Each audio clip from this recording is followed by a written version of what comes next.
Have you ever wondered why your rizq feels delayed, even though you pray and try your best? What if that delay is not rejection, but protection from Allah?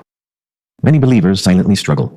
Bills increase, doors close, and the heart asks, Ya Allah, why is this happening to me? Today you will hear a story that explains why Allah sometimes delays rizq, and how that delay can be a hidden mercy. There was a young man named Ahmed. He prayed regularly, gave charity, and stayed away from haram. Yet his job was gone. Months passed, savings ended. One night in sujood he cried, Ya Allah, why is my rizq delayed? An elderly scholar later told him a story. A merchant once prayed for wealth and a trading ship. Allah delayed it. Soon after, that very ship sank in a storm. The delay saved his life. Later, Allah gave him something far better. Allah does not delay to punish. Sometimes He delays to protect your faith, strengthen your patience, prepare you for a blessing you cannot yet handle.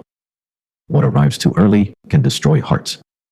Allah reminds us in the Quran that He gives and withholds provision with wisdom, though most people do not understand. And the Prophet ﷺ taught us that a delayed dua is never wasted.